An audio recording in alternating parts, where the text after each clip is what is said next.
Well, first of all, I know like most Americans, we're watching as Hurricane Milton is making landfall as we speak in Gulf Coast of Florida. The Emergency Management Assistance Compact, the EMAC requests have been out since Helene hit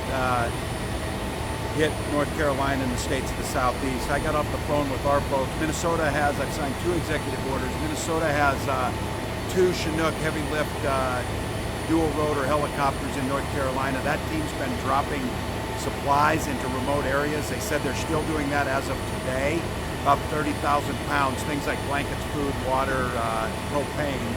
And then we've got emergency management teams there, and we've got a team from the 148th Fighter Wing arriving in Florida. And I think for most Americans to know, as the recovery simultaneously is happening in North Carolina, South Carolina, Georgia, the other states, that the preparation as Milton hits is ready to go. So Americans are there, thoughts, prayers, but there's a lot of material, a lot of coordination happening through the locals, the governors, and of course on to FEMA and NEMA, the folks that are coordinating. Governor, have you reached out to Governor DeSantis in Florida? Not personally, haven't reached out, but our team has. They're in coordination. I spoke with the commander down there of that team, said they're getting everything. They're ready to go, so it sounds like the coordination's happening as they expected. What do you say about all the misinformation circulating from Republicans? Yeah, please, folks, go to those trusted sources. The governors are out there, the emergency management teams. This is a very coordinated effort. These EMAC requests, what happens is a governor puts out the things they need. It's a list of things they need, and other governors and states look at that list and fill those requests. It's very coordinated.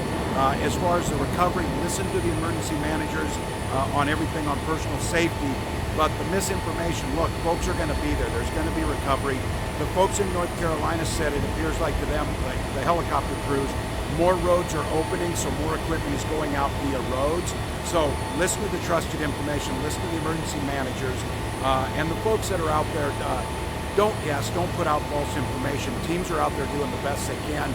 The aid is getting to where it needs to be, but there's work to be done. Governor, do you have to make a stop at any of the areas impacted, Florida or North Carolina? What's that? Do you have to make a stop at any point to Florida? Well, at this point, whatever folks need, I think talking to my teams on the ground, not the safety of my teams that are down there, but on the ground. I know in these situations, the president, the vice president are out there, they're on the ground, they're very visible. The teams are out there.